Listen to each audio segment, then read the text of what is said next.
नमस्कार दोस्तों, welcome to legal society India. और आज हम करने जा रहे हैं हमारे एनसीईआरटी सीरीज़ में चैप्टर 5 सिक्स क्लास हिस्ट्री का, जो कि शुरू होता है अब। तो बोलता है मैरी इन द लाइब्रेरी। अब जो मैरी नाम की लड़की है ये लाइब्रेरी में है। As the bell rang the teacher asked the students to follow him because they were going to the library for the first time. When Mary stepped in, she found that the library was much larger than their classroom, and there were so many shelves, all full of books. In one corner was the cupboard filled with large old volumes. Seeing her trying to open the cupboard, the teacher said, "That cupboard has very special books on different religions. Did you know that we have a set of Vedas?" "What are the Vedas?" Mary wondered. "Let us find out." अब देखिए भाई साहब, साफ सी बात है, मेरी जो है वो लाइब्रेरी में जाती हैं, वो देखती हैं कि भैया बहुत सारी किताबें हैं। और पहली बार लाइब्रेरी में जा रही थी, टीचर को फॉलो करती हुई जा रही थी और एक वॉल्यूम, एक कबर्ड को खोलने की कोशिश कर रही थी, जिसमें टीचर उनको कहते हैं as a matter of caveat बोल देते हैं कि भाई उसको हाथ मत लगाओ क्योंकि उसमें रिलीजियस बुक्स रखी हैं। फिर उससे पूछते हैं कि भाई तुम्हें वेदों के बारे में पता है? हमारे पास वेद भी हैं। तो मैरी सोच रही है कि वेद क्या होता है। अब हम आगे बढ़ेंगे और समझेंगे क्या है। One of the oldest book in the world, सब में ज़्यादा पुरानी किताब वर्ल्ड की। You may have heard about the Vedas. There are four of them: Rigved, Samved, Yajurved, Atharved. The oldest Veda is Rigveda, composed about 3,500 years ago. The Rigveda includes more than 1,000 hymns called as Sukta or well said. अब देखिए ये वाला जो portion जो underline है यहाँ पर वो इंपॉर्टेंट हो जाता है, क्योंकि ऋग्वेद में पहली बात, ऋग्वेद तो 3500 साल पुराना है। यहाँ पर मैं एक्सपेक्ट करके चल रहा हूँ कि आपको ऋग्वेद, सामवेद, यजुर्वेद, अथर्ववेद के बारे में पहले से ही पता है। ठीक है, कि हमारे 4 टाइप के वेद होते हैं, RSYA। ठीक है, दूसरी चीज, अच्छा ये है भी बिल्कुल सीरीज में, सब में पुराना ऋग है, फिर सामवेद है, फिर यजुर्वेद है, फिर सब में अंत में अथर्ववेद आया था। ओल्डेस्ट वेद हमारा ऋग्वेद है, जो 3500 साल पहले बना है। और ऋग्वेद में बहुत 1000 से ज्यादा हाइम्स हैं, जिनको हम सुक्त कहते हैं, जिनका मतलब होता है वेल सेट। आई होप ये बात आपको क्लियर हो गई। These hymns are in praise of various gods and goddesses. 3 gods are specially important: Agni, the god of fire; Indra, the warrior god; and Soma, a plant from which special drink was prepared. अब सोमरस बोलते हैं भैया drink को, दारू को बोलते हैं सोमा। ठीक है, सोमरस। और अग्नि, इंद्र और सोम, ये 3 जो भगवान हैं सब में इंपॉर्टेंट थे वैदिक काल के। तो इन्हीं 3 भगवानों की सब में ज़्यादा क्या कहते हैं हाइम्स है, इन्हीं 3 भगवानों को ज़्यादा फोकस्ड हैं। ठीक है, जो भी हाइम्स गाई जा रही हैं, जो प्रेजेस में गाई जा रही हैं भगवानों के, उनमें सब में इंपॉर्टेंट भगवान आपका अग्नि है, इंद्र है और सोम है। इंद्र तो हम सबको पता है, इंद्र तो आज भी वैदिक गॉड है, बहुत इंपॉर्टेंट है। कहते हैं ना देवराज, देवों के राजा हैं। फिर आपकी जो अग्नि है वो बहुत इंपॉर्टेंट है, पर्टिकुलरली हिंदुओं में तो बहुत इंपॉर्टेंट हो जाती है अग्नि, क्योंकि सारे के सारे सैक्रिफाइसेस जो होते हैं वो अग्नि में ही किए जाते हैं। और ये माना जाता है कि अग्नि हवन कुंड में जब भी आप कुछ अग्नि में डालते हैं तो वो डायरेक्टली भगवानों तक पहुंचता है। फिर आपका सोम हुआ, जो एक तरीके का ड्रिंक है। ठीक है, ये एक तरीके का अल्कोहल ही है, याद रखिएगा। These hymns were composed by sages, जिनको ऋषिस कहा जाता था. Priest taught students to recite and memorize each syllable, word and sentence bit by bit with great care. अब जो टीचर्स हुआ करते थे, सेजेस हुआ करते थे, प्रीस्ट जो हुआ करते थे, पहली बात तो सेजेस ने कंपोज करी, ऋषियों ने कंपोज करी, प्रीस्टों ने पढ़ाई बच्चों को, स्टूडेंट्स को, और वर्ड बाय वर्ड रटवाया बहुत केयर के साथ. Most of the hymns were composed, taught and learned by men. A few were composed by women. सारी जो हाइम है वो ज़्यादातर हाइम जो है वो आदमियों ने बनाई है, लेकिन कुछ औरतों ने भी बनाई है ऋग्वेद की हाइम. अब देखो भैया, ये बहुत इंपॉर्टेंट हो जाता है. जितनी हाइम्स थी वो सारी की सारी आदमियों ने नहीं बनाई है, कुछ औरतों ने भी बनाई है, लेकिन बहुत कम. ठीक है. ऋग्वेद इज इन ओल्ड और वैदिक Sanskrit. The Rigveda is in old और वैदिक Sanskrit, which is different from the Sanskrit you learn in school these days. तो ये करंट में जो हम संस्कृत पढ़ते हैं, लैंग्वेज पढ़ते हैं, उससे हटकर है वैदिक संस्कृत और थोड़ी सी पुरानी है. Sanskrit and other languages. Sanskrit is part of a family of languages known as Indo-European. Some Indian languages such as Assamese, Gujarati, Hindi, Kashmiri and Sindhi, and many European languages such as English, French, German, Greek, Italian and Spanish belong to this family. They are called the family because they originally had words in common. अब इनको family इसलिए कहा जाता है क्योंकि इनमें words in common है. ठीक है, तो असमीज, गुजराती, हिंदी, कश्मीरी एंड सिंधी, ये सारी की सारी कहीं ना कहीं ओरिजिनेट हो रही हैं संस्कृत से ही. उसी तरह बहुत सारी लैंग्वेजेस का जो अगर आप वर्ड्स देखें, एटिमोलॉजी देखें, तो उनकी कंस्ट्रक्शन, वर्ड कंस्ट्रक्शन कहीं ना कहीं संस्कृत से ही बिलोंग करती है. तो English, French, German, Greek, Italian and Spanish, ये सारी की सारी उसी से बिलोंग कर रही है. They are called as family because they are originally had words in common. Take the word मात्र, जिसे संस्कृत कहते हैं माँ हिंदी में और मदर बोलते हैं इंग्लिश में. Other language used in the subcontinent belong to different families. For instance, those used in the northeast belong to the Tibeto-Burman families. ठीक है, तो इन्हें तिब्बतो-बर्मन फैमिली कहते हैं. उसके बाद आपकी आ जाती है तमिल, तेलुगु, कन्नड़ा, जिसमें फॉल करनी है Tamil, Telugu, Kannada. Malayalam belong to Dravidian family. अब आपकी तिब्बत देखो, नॉर्थ ईस्ट में नॉर्थ ईस्ट में तिब्बतो बर्मन फैमिली की लैंग्वेजेस हैं जो कि नॉर्थ ईस्ट में है, और आपकी तमिल, तेलुगु, कन्नड़ और मलयालम जो है वो द्रविड़ फैमिली में है. तो मतलब Tibeto Burman family is different from Dravid family. और नॉर्थ ईस्ट वाली आपकी आ गई तिब्बतो बर्मन फैमिली, क्योंकि बर्मा पड़ता है ना, म्यांमार जैसे कहते हैं, तो तिब्बत चाइना की साइड से उठा लिया इन्होंने, तो तिब्बत बर्मन फैमिली. और दूसरी साइड आया आपका द्रविडियन फैमिली, जो कि सारी साउथ इंडियन लैंग्वेजेस है.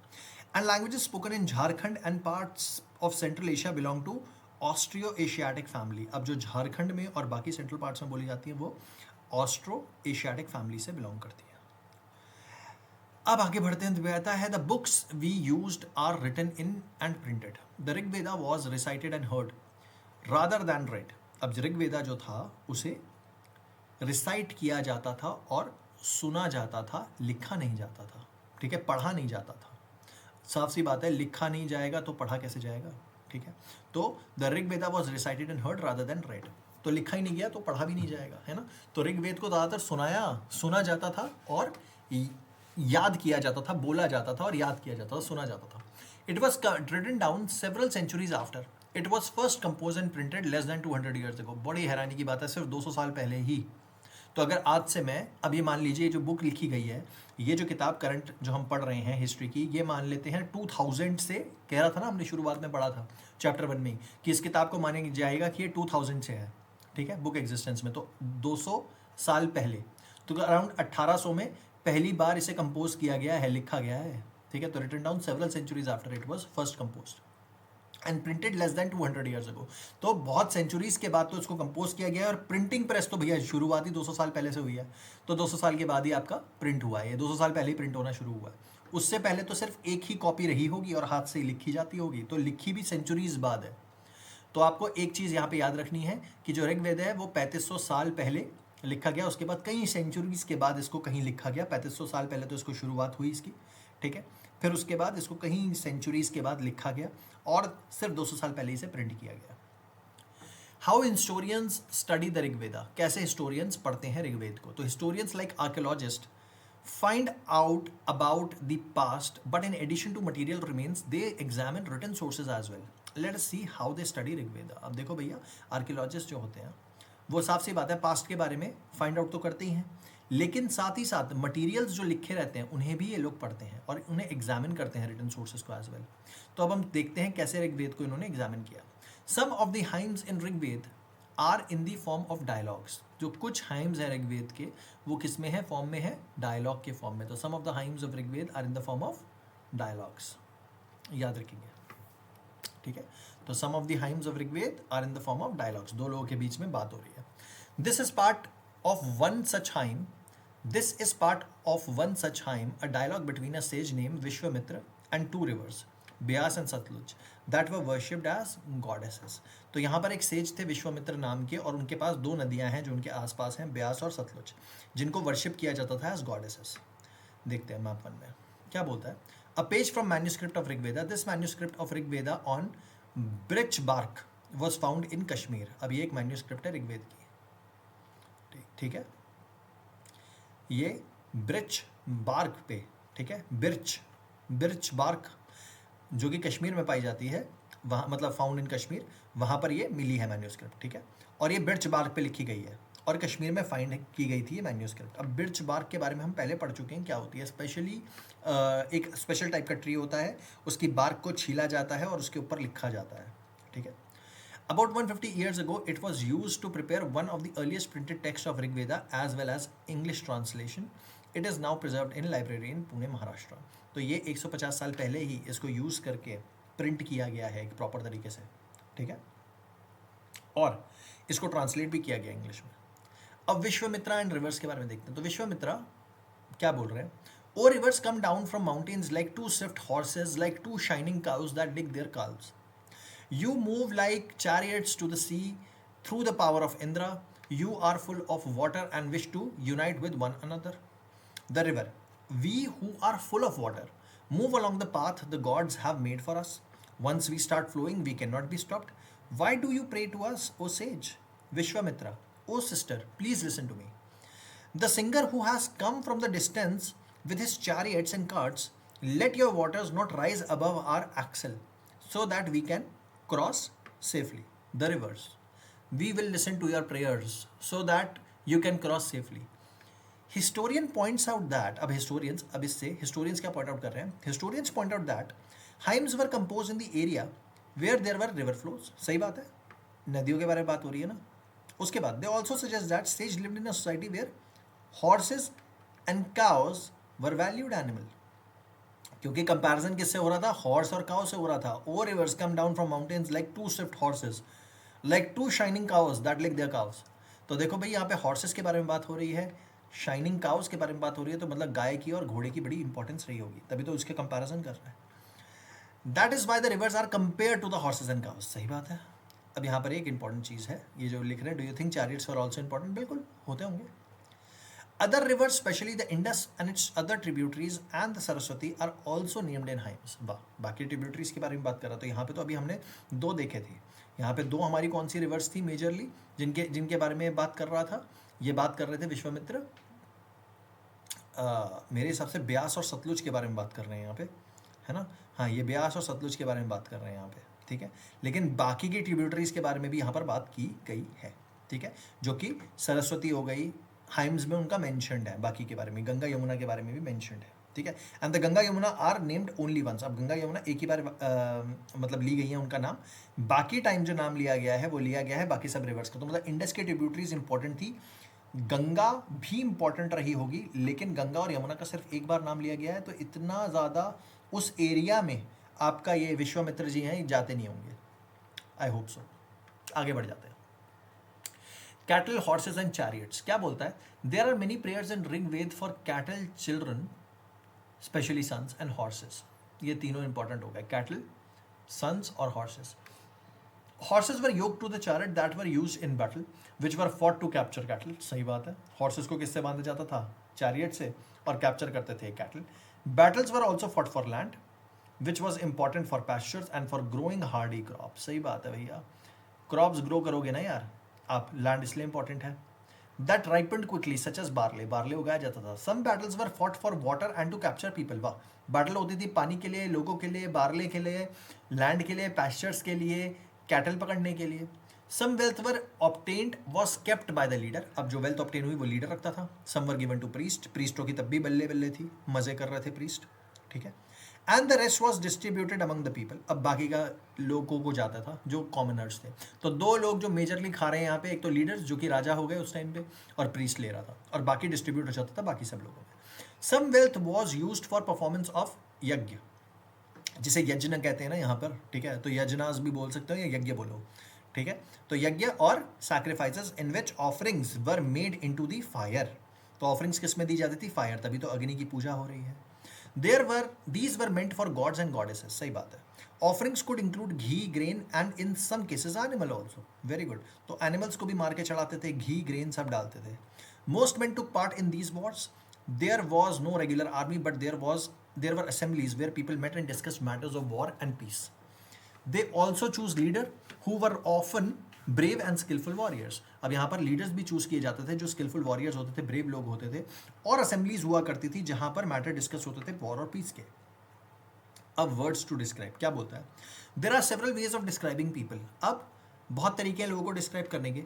In terms of work they do, the language they speak, the place they belong to, their family, their community and cultural practices. अब देखो भैया, इतनी सारे तरीके से लोगों को आप बाइफरकेट कर सकते हो, डिस्क्राइब कर सकते हो. या तो उनकी भाषा से कर दो जो वो बोलते हैं, ठीक है, किस जगह पे रहते हैं, कौन सी फैमिली में है, किस कम्युनिटी के पार्ट हैं, कौन सा कल्चर प्रैक्टिस करते हैं.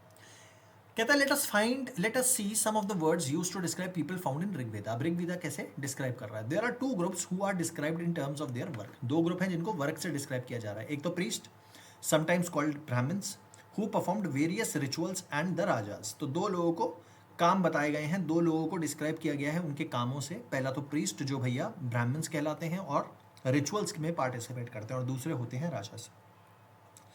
These rajas were not like the ones you will be learning about later. अब ये राजास वो नहीं हैं जिनके बारे में आप बाद में पढ़ेंगे। They did not have capital cities, palaces और armies, not did they collect taxes. अब यहाँ पर ना तो कोई कैपिटल सिटीज थी, ना तो कोई पैलेसेस थे, ना तो कोई आर्मी थी, और ना ही ये टैक्सेस कलेक्ट कर रहे थे। ठीक है, कुछ नहीं कर रहा था। Generally sons did not automatically succeed fathers as rajas. अब देखो भैया, फादर को सक्सीड नहीं करेगा सन ऑटोमेटिकली एज राजा। ठीक है, तो जरूरी नहीं है कि जो आपका राजा होगा वो जन्म से वंशगत हो, जरूरी नहीं है, दैट्स नॉट इंपॉर्टेंट। हो सकता है on the basis of merit, on the basis of capability a person will become the raja, और ये राजा प्रेजेंट डे किंग से नहीं डिपिक्ट करा जा रहा है। Present day king is completely different, और उस टाइम का राजा बहुत डिफरेंट था। मतलब अब तो किंग एग्जिस्ट भी नहीं करते, पर अर्सवाइल जब किंग्स एग्जिस्ट कर रहे थे उनसे अलग हटकर था, क्योंकि किंग बहुत सारी काम करता था। यहाँ पे ना तो सिटीज है, ना तो पैलेस है, ना तो आर्मी है, और ना ही ये टैक्सेस कलेक्ट कर रहा है। देखो, किसी भी राजा की सब में ज़्यादा बड़ी ताकत होती है टैक्स कलेक्शन की। अगर जो टैक्स कलेक्ट कर रहा है भैया वही मालिक है, तो राजा तो वही है जो टैक्स कलेक्ट कर रहा है ना। क्योंकि ये कुछ नहीं कर रहा था, सिर्फ वॉर कर रहा था, और वॉर में पैसे को डिस्ट्रीब्यूट कर रहा था लोगों के बीच में। तो ये उस टाइप का राजा था, मतलब ये लीडर ज़्यादा था। आगे बढ़ जाते हैं, अब देखते हैं। 2 words were used to describe the people और the community as a whole. अब 2 शब्द यूज किए गए हैं लोगों को और कम्युनिटी को डिस्क्राइब करने के। One of the word is jana, which we still use in Hindi and other in other languages. The other was vish. The word vaishya come from vish. You will learn about more about the chapter 6 में पढ़ेंगे इसके बारे में। देखते हैं chapter 6 में क्या आएगा। सेवरल विश और जन are mentioned by name, so we find reference to पुरुजन और विश, जिसे आप पुरु विश कह सकते हैं, पुरुजन कह सकते हैं, भारत जन और विश, और यदुजन और wish, and so on. Sometimes the people who compose the hymns describe themselves as Aryas, ठीक है, and call their opponents as दास और दस्यु। तो भैया अपने आप को कंपोज करने वाले आर्य बोल रहे थे और दूसरे को दास बोल रहे थे, दस्यु बोल रहे थे। These were people who did not perform sacrifices. अब दस्यु कौन थे? जो sacrifices perform नहीं करते थे, मतलब कोई यज्ञ वगैरह नहीं करते थे, and probably spoke different language. Later the term das and feminine dasi came out to mean slave. तो came to be mean slave, तो बाद में slave हो गए। Slaves were men and women. Slaves were women and men who were often captured in war. They were treated as property of their owner, who could make them to do whatever work they wanted. तो slave जो होते थे वो भाई capture किए जाते थे, prisoners of war होते थे, और उनसे कुछ भी काम करवाओ जो करवाना है। While the Rigveda was being composed in the northwest of the subcontinent, there were other development elsewhere. Let us look at some of these. अब देखो भैया, जब भी नॉर्थ वेस्ट में, ठीक है, नॉर्थ में, उत्तर में और वेस्ट की साइड पे, मतलब जब ऋग्वेद कंपोज हो रहे थे, तो उसी बीच के पीरियड में बाकी और जगहों पे भी चीज़ें चल रही थी। देखते हैं क्या हो रहा था। Silent sentinel the story of megaliths. अब silent sentinel the story of megaliths, अब स्टोरी चल रही है मेगालिथ्स के बारे में। कहते हैं look at the illustration on the next page, देखेंगे अभी थोड़ी देर में। The stone boulders are known as megaliths, literally big stones. देखो, मेगा का मतलब बड़ा और लिथ का मतलब स्टोन, तो मेगालिथ। जैसे पेलियोलिथिक पढ़ा था ना, लिथ का मतलब हमेशा स्टोन ही होगा, तो मेगा का मतलब बहुत बड़ा stone. These were carefully arranged by people and were used to mark burial sites. अब ये इंपॉर्टेंट जगह है भैया, जहाँ पे बड़े बड़े पत्थर रखे हो, मतलब वहाँ पर कोई ना कोई मुर्दा गड़ा हुआ है। The practice of erecting megaliths began about 3000 years ago and was prevalent throughout the Deccan, South India, in the northeast and Kashmir. अब यहाँ पर एक हैरानी की बात है। देखो भाई, आर्य जो थे अपने आप को हिंदू बोलते थे, संस्कृत स्पीकिंग कम्युनिटी थी, अपने आप को डिफरेंट मानते थे, और जो ऑलरेडी एग्जिस्टिंग लोग थे यहाँ पर, उनको आप कह सकते हैं कि द्रविड़ थे, जो कि हम बहुत सारी थ्योरीज में पढ़ते हैं, लेकिन वो थ्योरीज कितनी सच है किसी को पता नहीं है। इरेक्शन की बात है जहाँ तक मेगालिथ के, कि भाई ये मेगालिथ खड़े हुए हैं, ठीक है, जहाँ तक मेगालिथ के खड़े रहने की बात है, इरेक्शंस की बात है, तो इरेक्टेड मेगालिथ जो थे वो शुरू हुए थे 3000 साल पहले, ठीक है, 3000 years ago they started erecting megaliths, और प्रेवलेंट रही कहाँ? डेक्कन में और साउथ इंडिया में। तो साउथ इंडिया और डेक्कन में मतलब हिंदुइज्म वहाँ तक प्रेवलेंट नहीं रहा होगा, मतलब ये एंशिएंट ट्राइबल प्रैक्टिसेस रही होंगी कि भैया जहाँ पर भी आपका कोई मरता है वहाँ पर आप सामने वाले को क्या कहते हैं, दफन करते हैं, और उसके ऊपर एक बड़ा सा पत्थर रख देते हैं, ठीक है। तो ये जो पत्थर आप रख रहे हैं, ठीक है, ये जो पत्थर आप इरेक्ट कर रहे हैं, ये जो ये मार्क कर रहा है उस बरियल साइट को। बस इतना दिमाग में हमें रखना है फिलहाल के लिए, ठीक है। और ये काम जो शुरू हुआ है 3000 साल पहले शुरू हुआ। ये जो पोर्शन है ये थोड़ा सा फूड फॉर थॉट है कि डेक्कन और साउथ इंडिया में ज़्यादा था और नॉर्थ ईस्ट एंड कश्मीर में देखा गया। नॉर्थ ईस्ट फिर मुझे समझ आता है, कश्मीर में देखा गया थोड़ा सा ये डाइसी सा हो जाता है मेरे लिए, क्योंकि कश्मीर जो है वो कहीं ना कहीं भारत के नॉर्थ में तो है लेकिन थोड़ा सा वेस्ट, नॉर्थ वेस्ट की साइड भी लग रहा है। और आर्यव्रत में स्पेसिफिकली बॉडी को जलाने का रिवाज है, गाड़ कर उसके ऊपर पत्थर खड़ा करने का रिवाज नहीं है। बस ये एक थॉट है जो मेरे दिमाग में आ रहा है, लेकिन ठीक है, हमने इसके ऊपर डिस्कशन कर लिया। तो मुझे लगता है जो भी लोग इसे देख रहे हैं इस वीडियो को, उनको याद रहेगा कि डेक्कन में था, साउथ इंडिया में था, नॉर्थ ईस्ट, ठीक है, आपका जो 7 सिस्टर स्टेट्स हैं उस साइड, और आपका एक हो गया कश्मीर की साइड। आगे चलते हैं। अब देखिए ये रखे हैं बड़े बड़े बड़े बड़े पत्थर खड़े कर रखे हैं यहाँ पे, और यहाँ पर मेरे हिसाब से किसी को गाड़ा होगा। यहाँ पर एक होल भी है जहाँ पे बॉडी को जिससे डाला जाता होगा अंदर, ठीक है। अभी देखते हैं। Some of the important megalith sites are shown on map 2 on page 14। देखो मैप 2 पेज 14 पर, अगर मैं यहाँ पे पेज 14 की तरफ जाऊँ, हम पेज 48 पे हैं अभी, और पेज 14 पे जाऊँ तो वहाँ पे मैप 2 में हमें इंपॉर्टेंट मेगालिथ साइट्स दिख जाएंगी, ठीक है, जो कि 2 इंपॉर्टेंट मेगालिथ साइट्स वहाँ पे हमें प्रेवलेंट होंगी। देख लेते हैं, पेज 14 पे जाता हूँ और आपको पहले दिखा देता हूँ।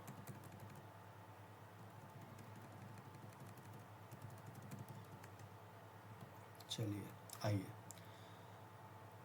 मेगालिथ साइट्स कौन कौन सी हैं। एक तो वही भाई साहब आपकी ब्रह्मगिरी, जो कि एक इंपॉर्टेंट मुझे मेगालिथ साइट दिख रही है यहाँ पे, बिल्कुल क्लियरली मेगालिथ साइट है ये ब्रह्मगिरी, क्योंकि यहाँ पे एक बड़ा सा आपका सर्कल भी है ना। और दूसरा आपका आदि चन्नालूर, ठीक है। तो ब्रह्मगिरी जो कि आपका महाराष्ट्र का पार्ट है, और आदि चन्नालूर जो मेरे हिसाब से तमिलनाडु का आपका पार्ट है। ये दोनों की दोनों मेगालिथ साइट है। तो ब्रह्मगिरी हुई आपकी कर्नाटका की साइड, महाराष्ट्र की साइड, ब्रह्मगिरी हुई महाराष्ट्र की साइड, नॉट कर्नाटका। और ये हुआ आपका आदि चन्नालूर जो कि आपका हो गया तमिलनाडु की साइड। कोई बात नहीं, अब ज़रा नीचे आ जाते हैं।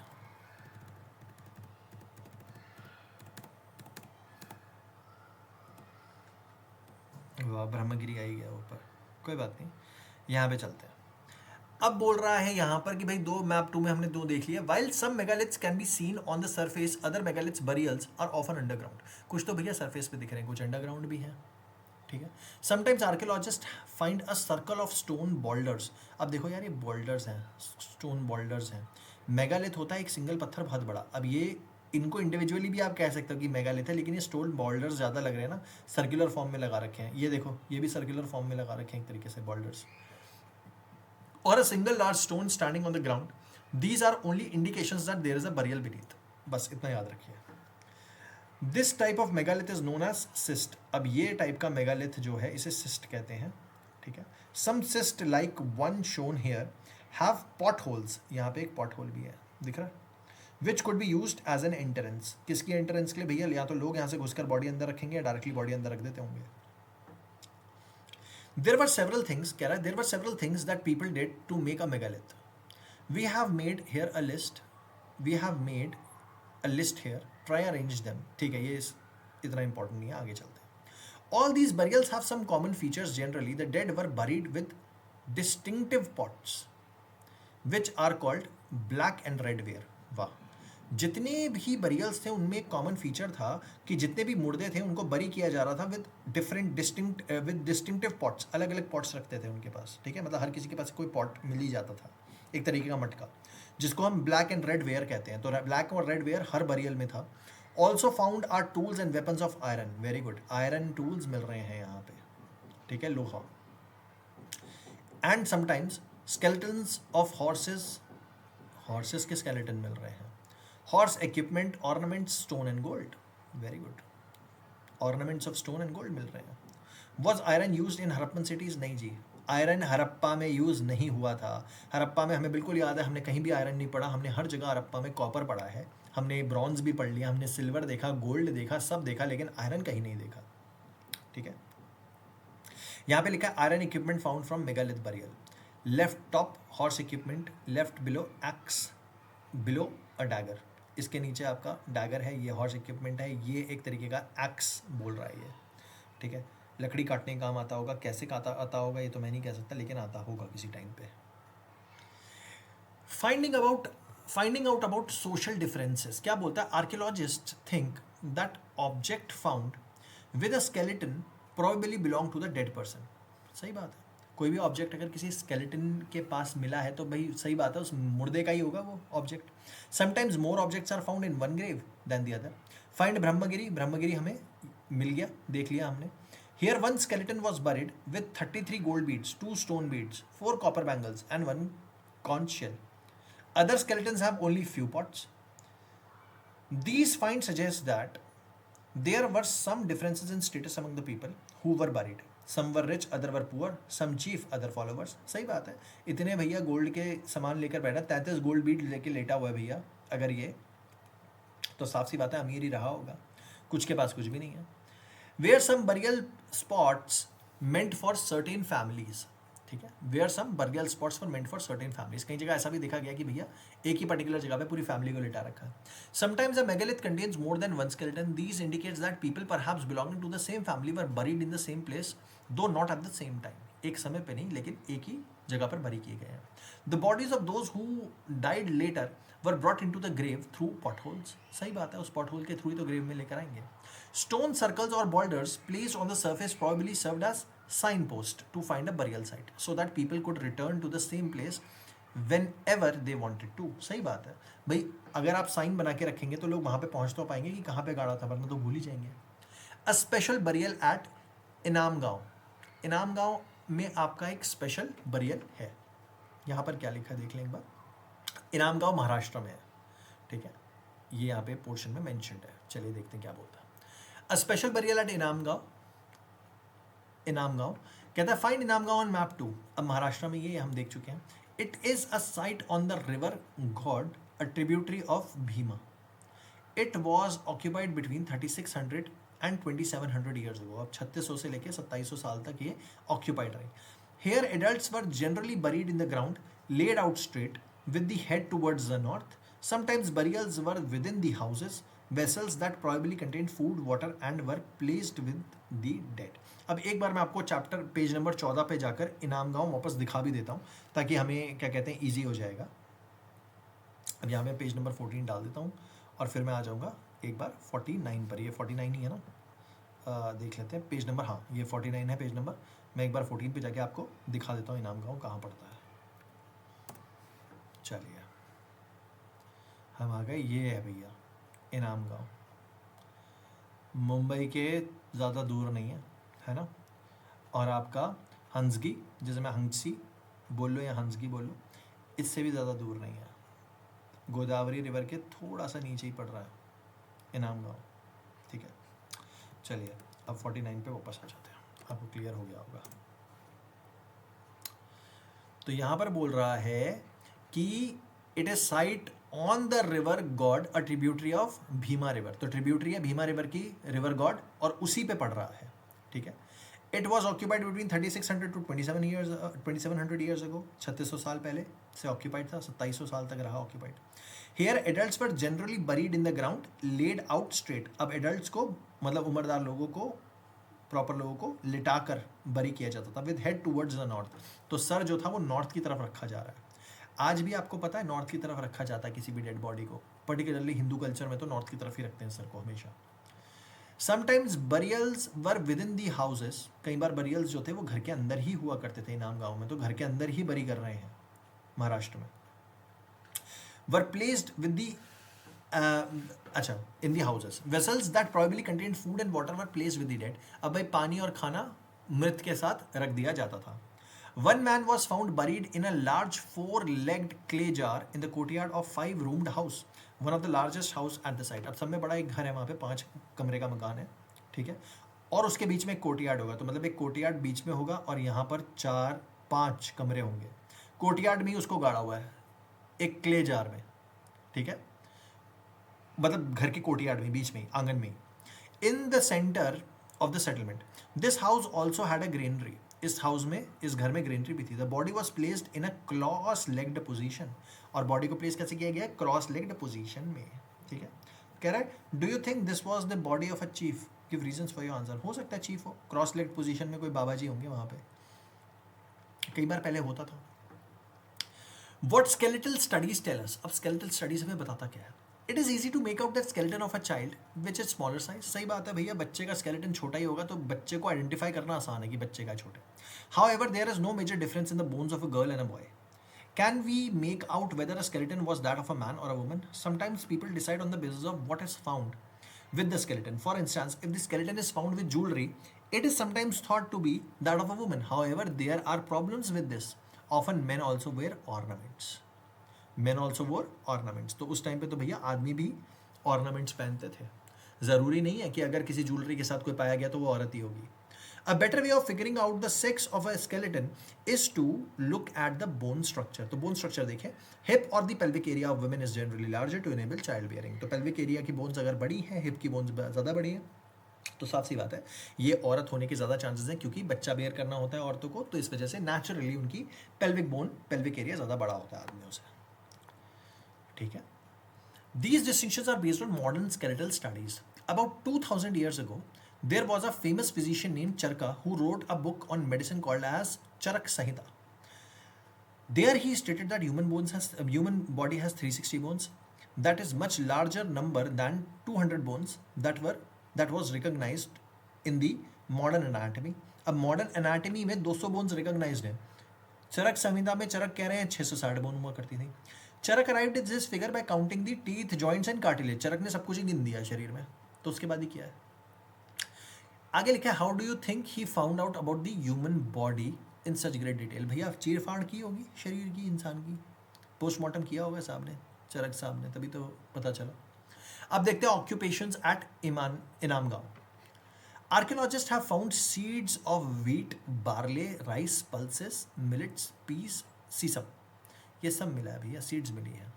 Bones of number of animals, many bearing cut marks that shows that they have been used as food, have also been found. These include cattle, buffalo, goat, deer, dog, horse, ass, pig, sambar, spotted deer, black buck, antelope, hare, mongoose, besides bird, crocodile, turtle, crab and fish. भाई साहब सब कुछ ही खाते थे। There is evidence that fruits such as बेर, आंवला, जामुन, dates and variety of berries were collected. तो देखो साहब ये सब कुछ खा रहे थे। देखो सीड्स में तो आपका wheat, barley, rice, pulses, millets, pea, sesame सब कुछ ही आ गया, ठीक है। तो भैया मिलेट्स हो गए आपके सारे के सारे सीरियल, पल्सेस हो गई दालें, राइस हो गए तो भाई चावल धान जिसे कहते हो, पीस हो गई भाई चना, सीसम को सीसम ही बोलते हैं, वीट तो आपका गेहूं हो गया, बार्ले आपकी जौ हो गई, ठीक है। अच्छा मिलेट्स में आपका वो आ गया, जैसे पर्ल मिलेट, फिंगर मिलेट, रागी और आपका बाजरा आ गया, मिलेट बोलते हैं ना उनको। सोरगम नहीं लिखा हुआ तो मैं ज्वार भी बोल देता, वो भी आ जाएगा आपका जब इन्होंने मिलेट्स वर्ड यूज़ कर ही रहे हैं, कोई बड़ी बात नहीं है, ठीक है, उसे भी मान ही लो साथ में। Bones of number of animals, बहुत सारे एनिमल्स की बोन मिल रही हैं जिसमें भाई कट के निशान है, मतलब भैया खाना खाया, मतलब खाते होंगे जानवरों को भी, जिसमें आपके गाय, भैंस, ठीक है, गाय तो नहीं है इसमें, काऊ नहीं लिखा, बफलो लिखा है, तो मतलब भैंस खाते थे ये लोग, ठीक है। गोट है, शीप है, भेड़ बकरी, डॉग, हॉर्स, गधा भी खा रहे हैं, पिग, सांबर एक तरीके का डियर होता है, स्पॉटेड डियर, फिर आपका ब्लैक बक काला हिरन, हेयर मतलब खरगोश, मंगूज बंदर है, एक तरीके की बंदर की प्रजाति है शायद, मंगूज तो उसको बोलते हैं, सॉरी क्या कहते हैं आपका जो सांप को मारता है ना, नेवले को बोलते हैं मंगूज, मैं बंदर की प्रजाति सोच रहा हूँ। ये मंगूज का मतलब नेवला, उसे भी खाते थे। Besides birds, crocodile, turtle, crab and fish, ये भी खाते थे। There is evidence that fruit such as ber, amla, jamun, dates, ठीक है, बेर, आंवला, जामुन तो पता ही हमें, डेट्स मतलब खजूर हो गया, variety of berries were collected, ठीक है। कहता है use this evidence to list the possible occupation of people at Inamgaon. अब बोल रहा है भाई पॉसिबल ऑक्यूपेशन सोचिए, तो ये तो आप कर सकते हैं, इतना मतलब it's not that important for UPSC PCS aspirants.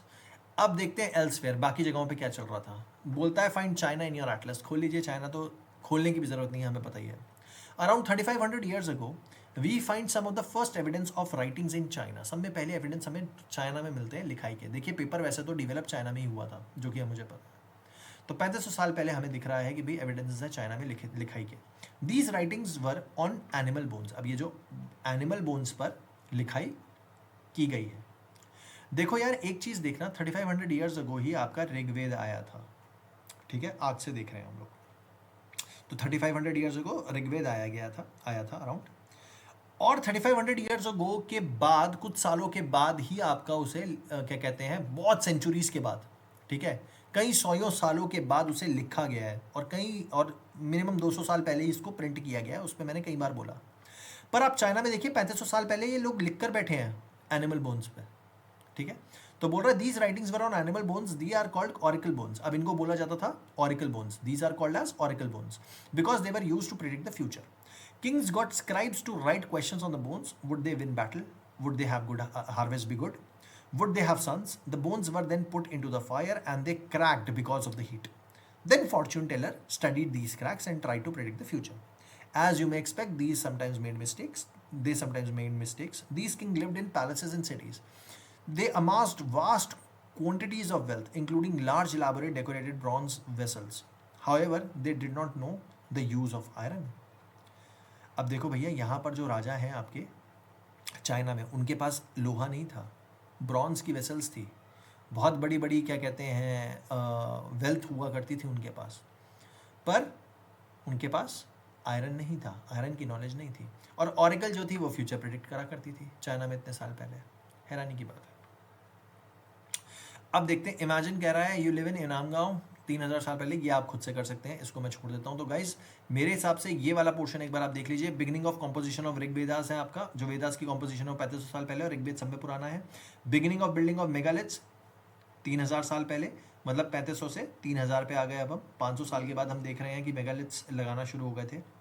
फिर 3600 से 2700 साल ईयर्स अगो सेटलमेंट जो इनाम गाँव की थी वो कहाँ थी, 3600 से 3700 ईयर्स अगो, मतलब 100 साल और पहले ऋग्वेद से। तो 3600 से 2700 ईयर्स अगो इनाम गाँव में सेटलमेंट रही। और जो चरक थे वो कितने साल पहले थे, 2000 साल पहले थे। तो चरक संहिता चरक ने लिखी 2000 साल पहले, ठीक है। अब गाइज हम लोग इस वाले पोर्शन को अपना कंप्लीट मानते हैं। अपने अगले पार्ट में हम शुरू करेंगे हमारा चैप्टर 6, जो कि होगा kingdoms, Kings and an early Republic. In the mean time guys मैं आप सभी से रिक्वेस्ट करूंगा, काइंडली लाइक कीजिए, सब्सक्राइब कीजिए सीरीज़ को, जितने लोगों के साथ शेयर कर सकते हैं शेयर कीजिए।